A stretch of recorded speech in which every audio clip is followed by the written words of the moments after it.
I fought my own family in court to save my late uncle's art and discovered the true cost of protecting his legacy. For years, I had been the guardian of a precious legacy, the artistic archive of my late uncle, a painter whose soul poured into every brushstroke. His studio was my second home, a sanctuary filled with canvases, sketches, and journals that chronicled not only his creative journey, but also fragments of his life and dreams. Caring for this archive was not a responsibility I took lightly. It was a sacred duty to preserve his voice beyond the silence of death. Every day, I walked among the paintings with reverence, dusting off forgotten frames and cataloging notes written in his careful script. Some works had never seen the light of day, hidden beneath layers of dust, waiting for the moment to speak to the world. I felt an intimate connection with him through these pieces, a conversation that transcended time. But the peace I cherished was shattered when a group of relatives, distant and unfamiliar, claimed authority over the collection. They spoke of family funds and shared inheritance, but their intentions were clear: to profit from the art by selling it at auction without my consent. I was stunned. How could they treat this art, the essence of my uncle's spirit, as mere commodities? The thought of his creations being scattered to the highest bidder, stripped from their meaning and history, filled me with a deep, aching sorrow. I tried to reason with them, explaining the importance of preserving the archive's integrity. But their greed overshadowed any sense of respect. They proceeded with plans to auction off several paintings, dismissing my warnings and pleas. Determined to protect my uncle's legacy, I began gathering evidence. Old letters, photographs, and catalog entries became crucial proof of ownership and provenance. I reached out to art experts who confirmed the authenticity and historical significance of the works. The battle ahead was daunting. I faced not only legal hurdles, but the painful reality of family members turning against one another over possessions that were more than just objects. They were pieces of a soul. This was not just a fight over property. It was a struggle to honor creativity, memory, and love in the face of cold commerce. The mounting tension within the family was palpable. Each conversation with the relatives felt like walking on a tightrope stretched over a chasm of greed and indifference. Their eagerness to push forward with the auction only deepened my resolve to stop them. This wasn't just about paintings on canvas. It was about preserving the integrity of my uncle's legacy, his voice, and his story. I began reaching out to art historians and archivists, gathering expert opinions to strengthen my case. Their analyses confirmed what I had long believed. The paintings were not mere decorative objects, but significant works, each with its unique history and creative evolution documented in the notes and sketches accompanying them. These experts were moved by the archive's story, and their support became a powerful counterweight to the relatives' cold business approach. Simultaneously, I worked tirelessly to compile a detailed inventory of the entire collection. I digitized every note, letter, and sketch, creating a timeline that linked each piece to specific moments in my uncle's life. The personal journals, filled with musings and drafts, told stories that no auctioneer or buyer could appreciate. This archive wasn't just art. It was a window into a man's soul. As the auction date approached, I filed a formal appeal to halt the sale, armed with the evidence I had gathered.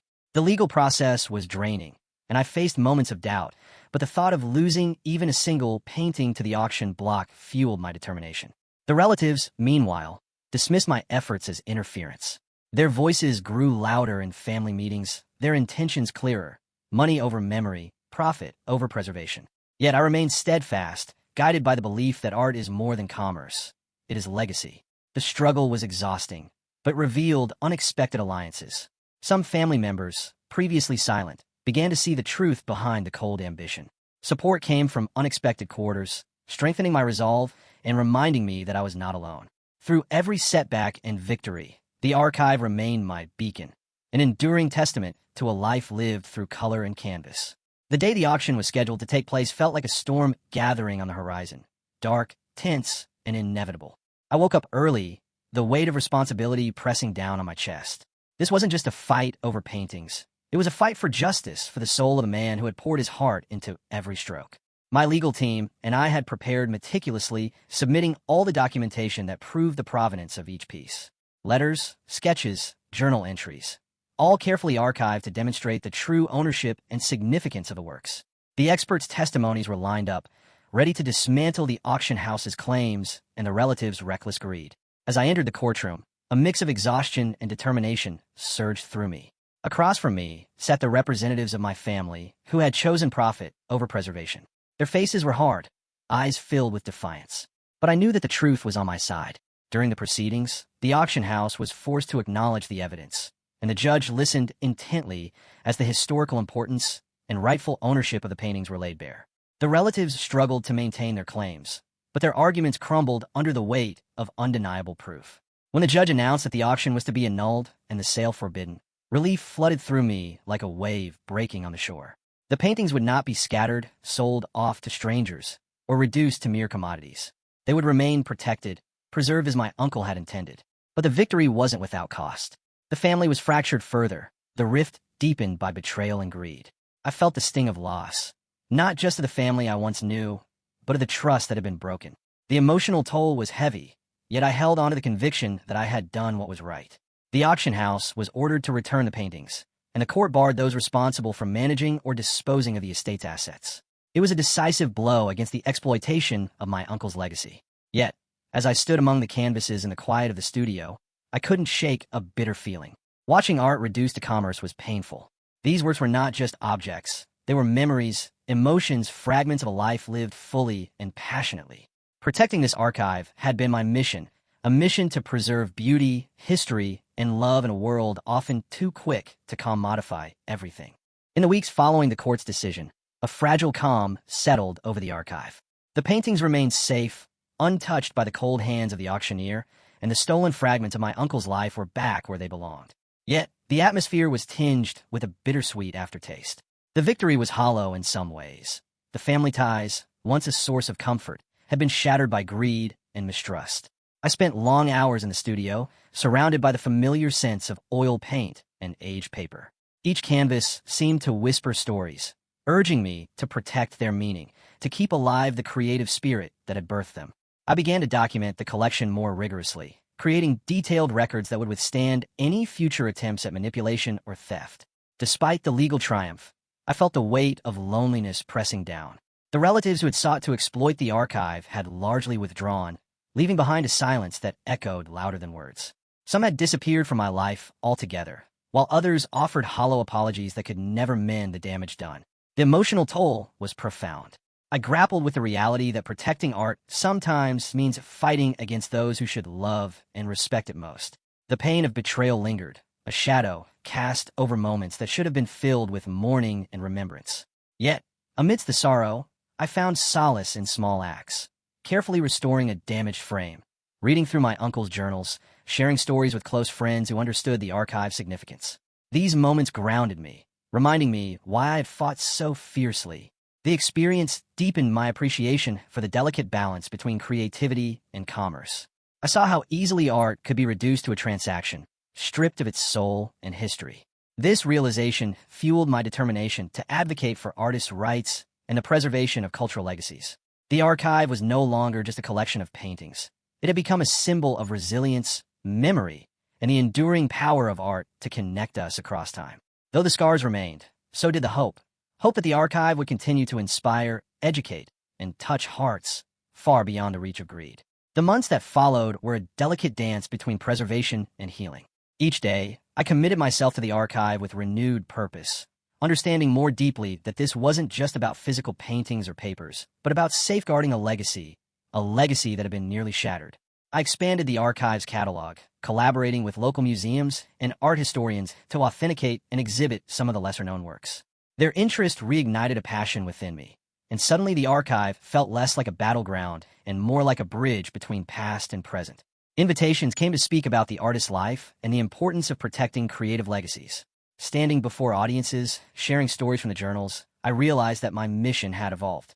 It was no longer just personal. It had become a cause to protect artists and their works from exploitation. Yet, despite these strides, the family fracture remained a wound that refused to heal easily. There were moments when loneliness crept in, especially during anniversaries or quiet evenings in the studio. I missed the sense of belonging that family once promised. But I also knew that not all bonds are meant to last, and sometimes love means letting go of those who don't honor what truly matters. Financially, the archive required constant care.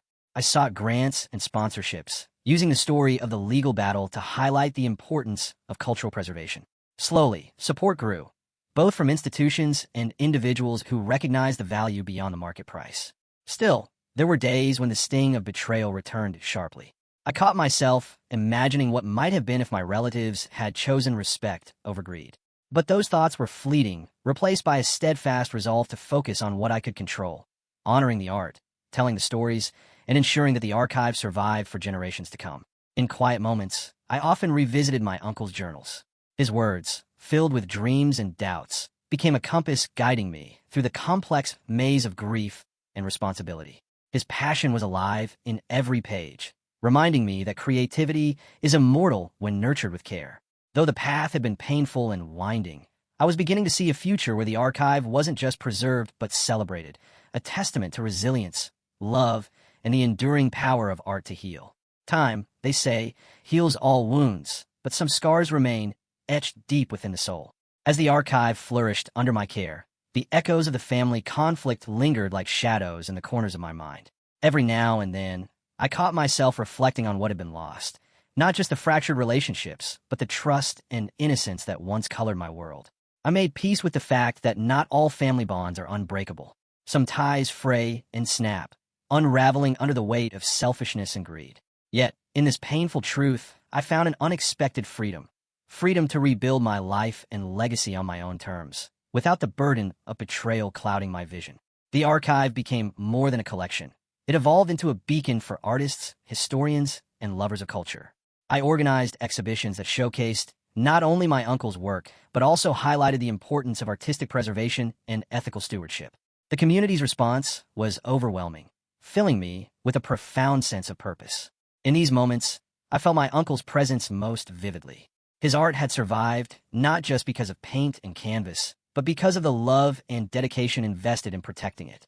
Each brushstroke told a story of resilience, creativity, and humanity. Financial stability improved as well. Grants, sponsorships, and donations flowed in, ensuring that the archive could be maintained and expanded. I hired a small team who shared my passion, and together we created educational programs that brought the art and its history to new audiences. Despite these achievements, I never forgot the bitter lessons learned. I remained vigilant, guarding against any future attempts to exploit or diminish the legacy entrusted to me. Protecting art is an ongoing battle, one that requires not only passion but also unwavering commitment.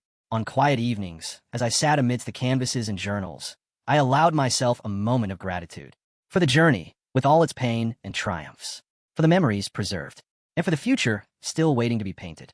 The archive's rising prominence brought both opportunities and challenges. Invitations to collaborate with galleries and universities arrived, each request a testament to the growing recognition of the collection's importance. I found myself stepping into roles I had never anticipated: curator, advocate, storyteller. Each role came with its own demands, but also a deep satisfaction. One evening, while preparing for an upcoming exhibition, I received an unexpected visit from a distant relative. The tension in the room was thick as they apologized for their previous actions, acknowledging the pain caused by the family dispute. While I welcomed the gesture, years of hurt meant rebuilding trust would be a slow process. Forgiveness, I realized, was a journey, not a destination. The archive also became a platform for dialogue about art and ethics. I participated in panels discussing the responsibilities of caretakers and the dangers of commodifying creativity. Sharing my story, I hope to inspire others to protect and honor artistic legacies with the reverence they deserve. Despite the busy schedule, I remained grounded by the personal moments, reading my uncle's journals by the studio window, tracing the brushstrokes of his early works, or simply sitting in quiet reflection. These rituals reminded me why this fight mattered. Financially, the archive's growth allowed for expansion. I hired skilled conservators and launched educational programs for young artists, creating a living legacy that extended beyond static walls. Yet, I never forgot the cost. The family rift remained a poignant reminder that love and betrayal often walk hand in hand. But through it all, I found strength in knowing I had preserved not just art, but a piece of my uncle's soul for future generations. As the archive continued to flourish, so did my understanding of its broader significance. It was no longer just a personal mission to protect my uncle's art.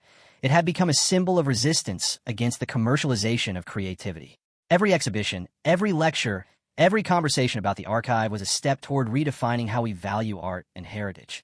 The local community embraced the archive, turning it into a hub of cultural exchange.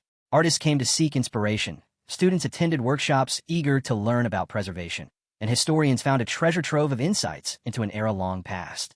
I was humbled by the impact of what had once been a solitary struggle. Yet, beneath the surface, I remained vigilant. The scars from the family conflict had left me cautious, reminding me that the line between respect and exploitation could sometimes blur dangerously.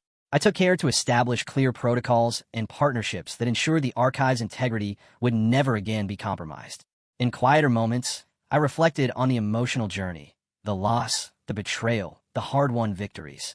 It was a testament to the complexity of human relationships and the fragile nature of trust. Still, I found solace in the art itself, its timelessness offering a balm for wounds that words could not heal. Financial stability allowed me to invest in advanced conservation techniques and digital archiving, making the collection accessible to a global audience. The archive was no longer confined to a single studio. It had become part of a larger conversation about memory, identity, and creativity. I often thought about my uncle, imagining his pride at how his work had survived not just physically, but spiritually. The paintings and notes weren't just remnants of a life. They were living testaments to passion and perseverance. As the sun set over the studio, casting warm light across the canvases, I felt a deep sense of fulfillment. The journey had been arduous, but the legacy endured, protected, celebrated, and alive. The final hurdle came unexpectedly. A last attempt by a distant cousin to challenge the archive's ownership, fueled perhaps by lingering greed or misunderstanding. Legal papers landed on my desk, threatening to reopen old wounds and disrupt the fragile peace I had worked so hard to build. But this time I was prepared. Armed with comprehensive documentation, expert testimonies, and the unwavering support of the art community, I faced the challenge head-on. The courts saw the strength of the archive's provenance and my rightful stewardship. The claim was dismissed, a clear affirmation that the legacy was secure. This victory was more than legal. It was emotional closure. The fight to protect my uncle's art had spanned years, testing my resolve and reshaping my understanding of family, loyalty, and purpose. With the threat behind me, I turned fully toward the future. Plans to expand the archive's reach, collaborate internationally, and inspire new generations of artists took shape. The story of the archive became one of resilience, justice, and the power of creativity to transcend hardship. Reflecting on the journey, I felt profound gratitude. Though the road was marked by betrayal and pain, it also revealed the depth of my own strength and the enduring power of art to connect, heal, and inspire. As I walked through the studio, surrounded by the vibrant colors and silent stories of the paintings, I knew this was just the beginning of a legacy far greater than I had ever imagined. Update 1. The court's final ruling marked a turning point in my life, both a release and a beginning. When the judge dismissed the last challenge and confirmed my sole stewardship of the archive, a wave of relief washed over me. Years of tension, sleepless nights, and battles fought over not just ownership, but respect had culminated in this moment of clarity. The art, the memories, the legacy, all were safe once again. Yet, with relief came a flood of complex emotions. The victory was bittersweet. It wasn't just about reclaiming property. It was about restoring justice for my uncle's vision and labor. I thought about the family members who had tried to fracture that legacy, their motivations tangled in greed and misunderstanding. The thought saddened me, but I understood that their loss was also a reflection of their inability to value what truly mattered. In the aftermath, I found myself reflecting deeply on the meaning of legacy and memory.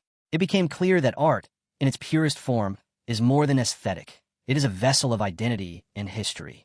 Protecting it requires vigilance, passion, and sometimes fierce confrontation. I was proud to have stood firm, not out of spite, but out of love. The community's support was overwhelming. Messages of encouragement poured in from artists, historians, and art lovers worldwide. Some offered collaboration, others simply expressed gratitude for the preservation of a cultural treasure. This collective recognition reinforced that my fight was not solitary. It was part of a larger movement to respect and honor creative legacies. Financially, the court's decision opened new doors. Grants and sponsorships flowed more freely, allowing me to expand conservation efforts, digitize the collection for greater accessibility, and fund educational programs. The archive became a beacon of cultural preservation and artistic inspiration. The studio, once a place shadowed by conflict, transformed into a vibrant hub. Students and artists visited regularly, eager to learn, to be inspired, to connect with the stories held within the walls. I took pride in facilitating these encounters, knowing that the legacy extended beyond paintings. It lived in every person touched by the art. Emotionally, healing was gradual. The scars left by family betrayal did not vanish overnight. But with time, I found peace in the knowledge that I had honored my uncle's memory with integrity. Forgiveness was a path I chose cautiously, understanding that trust must be rebuilt slowly and sincerely. As I stood before the canvases one evening, watching the light play across textured surfaces, I felt a profound sense of fulfillment. The archive was more than preserved. It was alive, breathing through the hearts and minds it touched. The struggle had been long and painful, but it had forged a legacy far stronger than I had imagined. Months turned into years, and the archive continued to thrive, blossoming into a cultural cornerstone for the community and beyond. The victory in court was more than a legal win. It became the foundation for a renewed mission. I dedicated myself to expanding the reach and impact of the collection, determined that my uncle's art and story would inspire generations to come. Collaborations with museums, universities, and cultural institutions flourished. Exhibitions traveled beyond our city, introducing new audiences to the depth and beauty of the archive. I embraced opportunities to speak at conferences and workshops, sharing insights on art preservation and the ethical stewardship of creative legacies. The archive's educational programs grew robust, engaging students from diverse backgrounds. It was heartening to witness young artists discover inspiration and purpose through the works I had fought so fiercely to protect. Their passion was a testament to the enduring power of creativity, a living continuation of my uncle's spirit. Despite the professional successes, I remained mindful of the personal cost. The fractures within my family, though less vocal, lingered quietly. Some relatives chose distance, while others attempted tentative reconciliation. I navigated these relationships with care, balancing openness with the lessons learned from past betrayals. Financial stability enabled important investments. Advanced conservation technology preserved fragile works, and digital archiving made the collection accessible worldwide. The archive evolved into a dynamic entity, bridging tradition and innovation. Throughout this journey, I often reflected on the profound lessons learned. The fragility of trust, the resilience of passion, and the complex intersection of art and commerce. Protecting a legacy demanded not only love, but also courage, patience, and unwavering commitment. In quieter moments, I found solace in the simple act of creating, sketching, writing, and curating. These practices connected me more deeply to my uncle's creative spirit, reminding me that legacy is not static but ever-evolving. As the sun set behind the studio, casting warm hues over familiar canvases, I felt a profound gratitude. The archive, once threatened by greed and division, stood as a beacon of hope, resilience, and beauty. This was the legacy I was honored to steward, and the future I was proud to shape.